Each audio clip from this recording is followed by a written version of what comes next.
Assalamualaikum warahmatullahi wabarakatuh. Assalamualaikum. Selamat siang sahabat-sahabat semua. Kita jumpa lagi bersama LTNN Surakarta. Kali ini kita sedikit berbeda dengan episode sebelumnya. Kali ini kita akan jelajah apa? Jelajah Masjid Tegal Sari.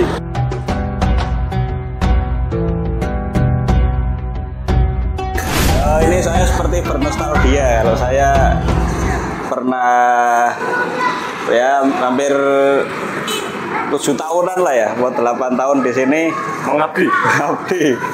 Dan ini Gapura ini saya pernah temukan fotonya. Itu ada beberapa tokoh kiai sedang berjalan mungkin dari arah masjid keluar.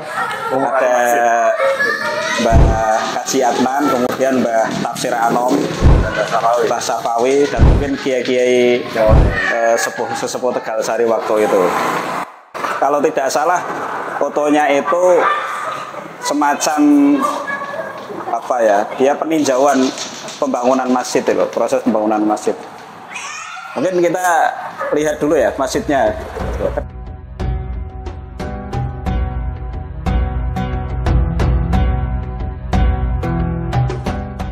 Pak Sakur, dia dari kecil di sini dan mungkin bisa bercerita dulu, kan pasti tidak seperti katanya dulu ada menara juga ya Pak, di sebelah sini, dan dulu mungkin atau kolamnya juga sudah seperti ini atau gimana pas jenengan kecil dulu ya. Yang paling beda apa itu? Yang paling beda itu pertama menara itu dulu itu dibikin itu kan belum ada sound system, belum ada. Oh, fungsinya untuk adzan ya? Fungsinya untuk adzan. Salah satunya itu. Kemudian di sampingnya itu dikelilingi untuk berwudu. Kemudian airnya itu buangnya itu tengah di depannya ada sungai. Langsung ke sungai. Ke kali. Kemudian sumbernya itu ngambil langsung di bawahnya. Dan itu sumber air sekelilingnya dibangunin menara. Terus selain tadi fungsinya untuk adzan atau pengumuman ya, itu maksudnya itu. Nah, kemudian sebelahnya itu untuk ini apa jenis airnya itu untuk ini apa cuci kaki, ini blumbang. Kalau warna catnya Pak sejak dulu ya seperti ini atau warna catnya itu dulu dominan apa dulu? Ya hijau sama kuning. Oh, kuning. Napa niki sama kuning. Nah, ini. Oh. Kemudian hijaunya bukan hijau gini. Hijau ngoten niku. Hijaunya itu hijau keraton. Oh, hijau keraton. Nggih. Hijau keraton. Ya. Nah, hijaunya itu hijau keraton. Kemudian yang sudah berubah itu cuma ini tempat cuci kaki ini dulu belum di keramik. Sekarang di keramik ya. Tapi kalau masalah bentuk dan aninya masih sama. Posisinya masih sama. Cuma sama. Ini ada tambahan keramik. Ya, ada tambahan keramik. Kemudian untuk galvalum ini dulu nggak ada. Belum ada. Nah ini sejak dulu udah gini Pak? Udah. Tidak ada pembongkaran ya, kalau yang ini ya? Tidak ada pembongkaran sama sekali. Itu masalah menara. Nah kenapa kok hilang? Menara itu kok dihilangkan? Karena untuk akses masuk ke sana itu dulu ada pengurus itu yang menghalangi pandangan gini lah. Padahal kalau zaman sekarang itu masuk BCB Pak ya? Ya, cagar budaya kan? Cagar budaya sebetulnya. Wong nopo niku kamar mandi mawon masuk cagar budaya. Nah, tidak boleh dirobohkan no. Cuma bisa direnovasi kan? Ya uniknya, bagusnya bangunan Masjid Tegal Sari ini. Setiap detail itu punya misi dakwah sendiri. Oh, misalnya contohnya ini kamar mandi. Situ nyari masjid di mana-mana, pasti yang namanya kamar mandi MCK di belakang. Oh iya. Kenapa ini ditaruh di depan? Bangunan ini punya misi dakwah yang paling kuat. Oh, nah itu mungkin Mas Aros tahu sejarahnya sedikit kan? Waktu pembangunan masjid ini dari kakek jenengan kan? Ya. Jadi ada macam tirakat 40 orang yang penggawa putih kan. Itu kan parafrase ya deh, istilah tirakat ya. Kalau dari beberapa sumber termasuk dari buku ini ya Mas yang kita baca, memang dalam pembangunan masjid ini ada banyak syarat ada beberapa syarat yang diberikan oleh ayah dari Kiai Haji Ahmad Sapawi, yakni Pak Haji Akrom. Pak Haji Akrom, ayahnya Mbah Sapawi. Itu ada beberapa syarat. Yang pertama, pembangunan masjid ini tidak boleh mengedarkan proposal permohonan dana. Iya toh Pak Sakul? Biasa. Kalau sekarang kan kita sering lihat. Ya. Malah Leono alhamdulillah. Nah, iya. Tidak boleh mengedarkan proposal permintaan dana. Yang kedua itu harus dibangun dengan dananya sendiri. Dana yang memang sumbernya halal, itu ya. Terus yang ketiga itu memang karena ini masjid segi keuangan ya. Dan yang ketiga karena ini masjid swasta di luar masjid keraton, maka keraton juga memberikan syarat dalam pembangunannya. Yaitu yang membangun ini adalah seorang 40 penggawa putih.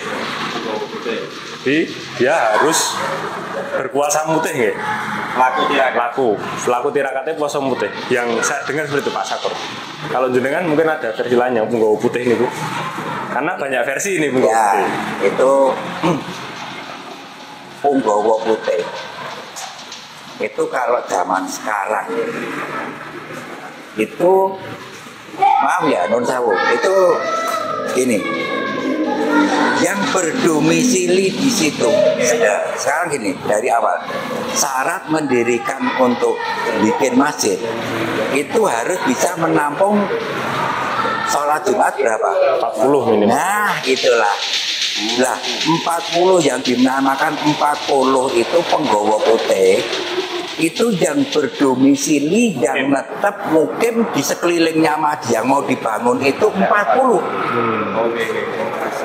Nah, itu jadi 40 itu minim 40. Lah, kenapa kok bisa karena memenuhi syarat kalau seandainya itu dipakai Jumatan, sekeliling masyarakat itu langsung bisa 40. Nah, yang namanya penggawa putih non sewu ini sebetulnya bahasa Sanepan. Ya, bahasa Sanepan. Kalau non sewu, kalau sekarang umpamanya kamu harus lihat, tidak mungkin bisa. Kamu harus mutik 40 hari, tidak mungkin. 3 hari aja kan beda. Lah, versi itu memang ada kaitannya yang istilahnya posomutik. Itu memang ya itu memang juga ada. Ya memang itu yang ditunjuk, yang di situ itu ya seperti itu. Orang-orang pilihan yang istilah riadonya itu tirakatnya itu tinggi. Nah, makanya bisa dibilang itu penggawa putih. Nah, kalau itu dipakai logika, zaman sekarang kan tidak mau istilah non sewu, yang mau kesana-sana sudah logika aja. Logikanya yang namanya penggawa putih itu ya yang hamba koni iki wonten masjid ini yang jumlahnya itu minim 40, itu baru bisa. Kalau sekarang kan enggak, waton enggak masjid, bu tinggal ternyata ya nggak bisa dipakai Jumatan karena sekelilingnya ada yang 40. Terus dari sisi material juga harus bebas dari najis dan sebagainya. Karena syaratnya sangat pada era pembangunan itu kan kalau mau membangun bangunan itu kan kadang dicampur darah, batu batanya itu Pak. Ya. Tapi kalau masjid ini kan memang clear ya. Tidak ada campurannya. Ini yang saya rasakan ya, kalau masuk di masjid kuno atau yang itu dibangun oleh para wali, para ulama, kos itu auranya itu. Ya, nah, kita buktikan juga. Kita masuk. Masih kata Pak Sakur ini setiap bangunan itu pasti mengandung isi dakwah. Apalagi yang di dalamnya pasti banyak. Ya, banyak. Monggo. Ayo masuk.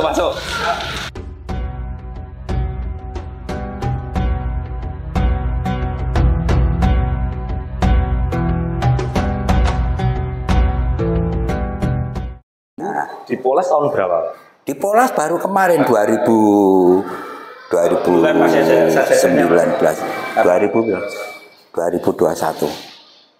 Ini proses mau apa? Ini proses mau memoles ini itu ya itu kendalanya itu banyak sesepuh aja sekian kok ndak gelang padahal itu cuma dikolongnya 0,0 berapa mili gitu. Akhirnya kesepakatan oke siap. Setelah dipoles, nah kelihatan marmer di Masjid Tegalsari itu nomor 1 di dunia.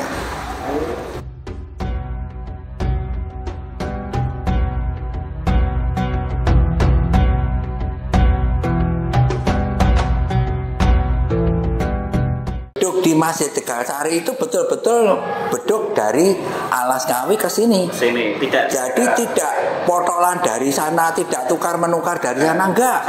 Sendiri-sendiri, enggak ada hubungannya. Nah, masalahnya cuma ini. Sini kan utuh. Ini utuh. Ini beduk ini dibikin 1931. Bikinan beduk itu sudah istilahnya canggih. Tidak seperti beduk-beduk lainnya. Kalau beduk-beduk lainnya itu dibikin blong.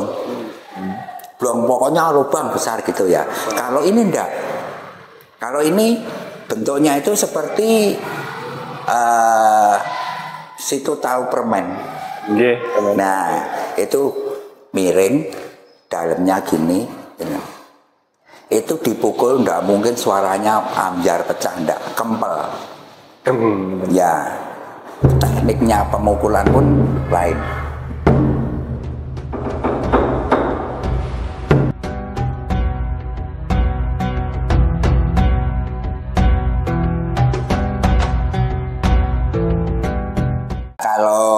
Kalau apa mimbar ini memang sudah apa istilahnya arsitekturnya itu memang sudah canggih.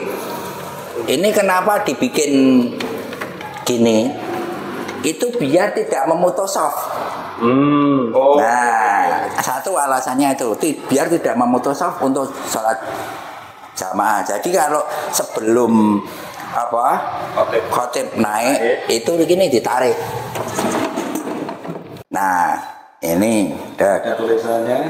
Ya Hanan, ya Manan. Ya Hanan, ya Manan.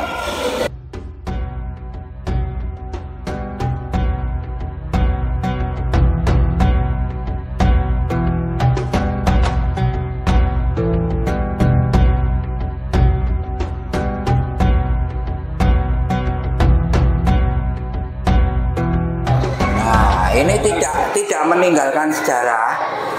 Ini setiap kali naik khotbah itu pakai tongkat ini. Dulu ini kan baru. Dulu ada. Kemudian yang orisinil yang lama itu hilang. Oh, sempat hilang. Ada yang pengen mungkin ya. Nggak tahu kok nggak ada lah. Kebetulan ini untuk melestarikan sejarah ya. Istilahnya di mana-mana pun itu dikasih. Berarti dulu yang tombaknya ada ini. Tapi kalau dari sisi ciper ini garisnya 3 ini loh. Ya. 3 mana coba Mas? 3 sudut. 3 sudut. IP ya. Meskipun ini baru, tapi tetap ada hubungannya. Situ bilang ciper toh. Ada tiga sudut. Ini tangganya ya 3 sudut. Oh, iman Islam Ihsan. Nah, benar. Ayo, iya. Semua itu ada filosofinya.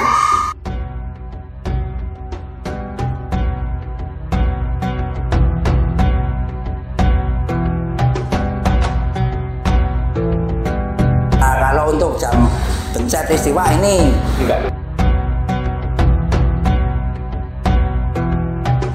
kemarin pas tanggal hari itu pas penentuan matahari tanpa bayangan lah itu pas di tengah sini ya pas di tengah sini. Wah, maaf ya. Ini arsiteknya bukan profesornya. Profesor di atas profesor itu Mbah Kiai Asari. Asari, Ahli falak diakui dunia.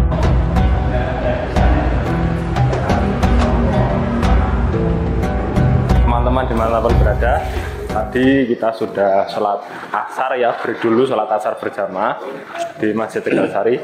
Sekarang kita akan berkeliling di sisi luar dari Masjid Tegal Sari, masih bersama sahabat Haji Najmuddin. Ya, kita mau menjelajah sisi mananya dulu nih, Mas? Ya, dari sini dulu.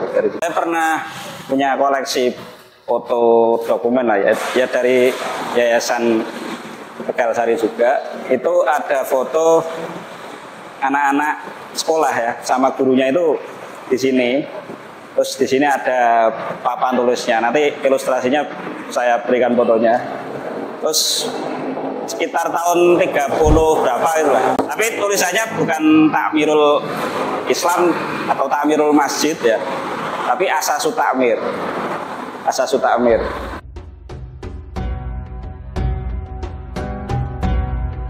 Nah, ya paudonnya ini kan paudon ya untuk wudhu. Wudhunya zaman dulu itu kolahnya mungkin bisa dekat ya. Naik nggak apa? Nggak apa-apa. Kan naik nggak apa-apa. Ya. Jadi kena, kalau menurut fikih kena sah ya? Sah. Jeding ya? Jeding.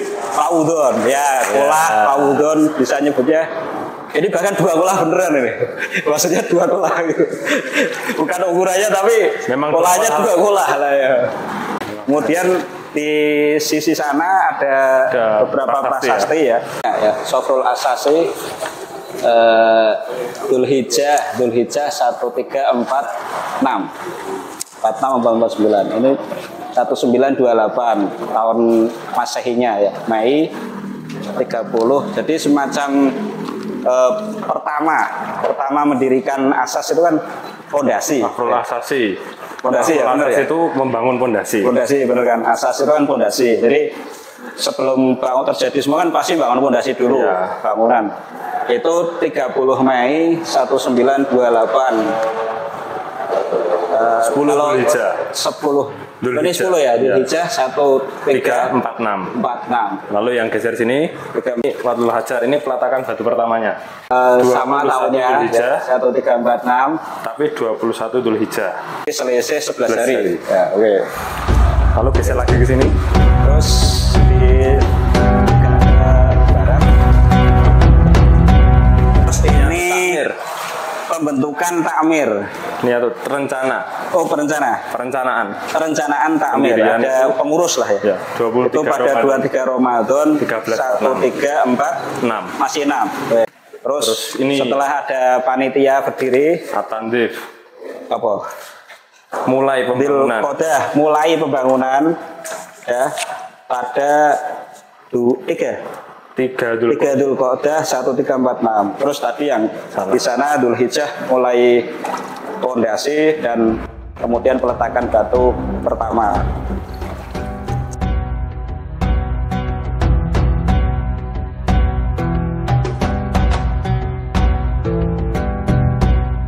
Ada prasasti ya yang menuliskan tentang para pendiri lah.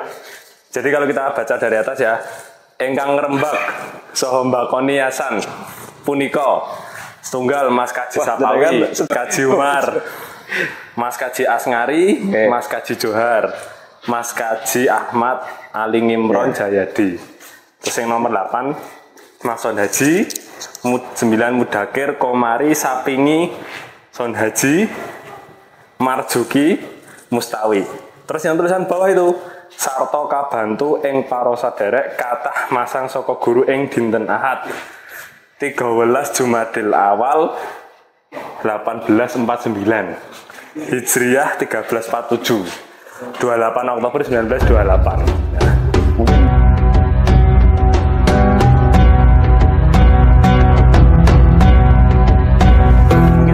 Bisa nambah dikit ya. Dan cari di situ kan tidak ada nama Mbah Kaji Adnan. Coba cari. Mbah Kaji Adnan tidak ada. Tidak ada kan? Tapi ada nama lainnya mungkin. Siapa? Son Haji atau siapa? Oh, beda. Beda.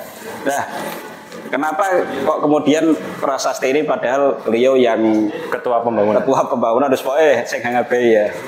Kalau ini dari Analisa kita lah. penafsiran saja ya, ini karena ketawaduan beliau mungkin. Jadi walaupun berjasa tapi cukup di balik layar saja.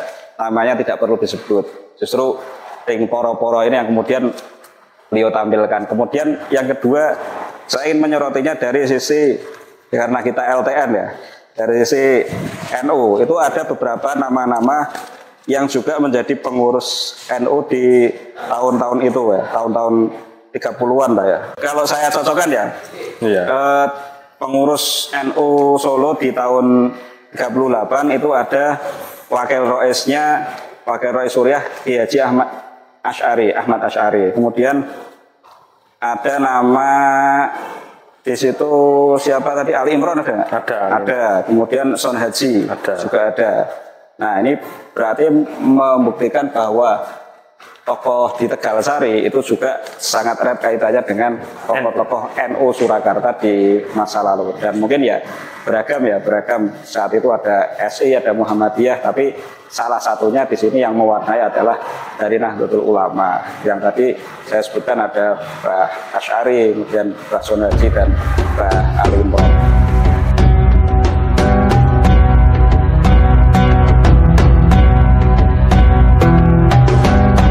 Yang beberapa sisi menarik dari Masjid Tegalsari menurut saya. Baik itu dari tadi sisi arsiteknya, kemudian tadi juga bagian-bagiannya ya. Yeah. Ada jam pencet. Kemudian dari sisi proses pembangunan, kemudian yang terakhir ada tokoh-tokoh dan tanggal berdirinya yang kemudian ini disepakati jadi hari lahir Masjid Tegalsari 28 Oktober 1928 atau sama dengan Hari Sumpah Pemuda. Ya, teman-teman, untuk episode kali ini kita pause dulu ya. Nanti kita lanjut lagi di episode selanjutnya. Jangan lupa tetap stay tune di PVNU Surakarta dan pastinya like and subscribe-nya ya. Dadah.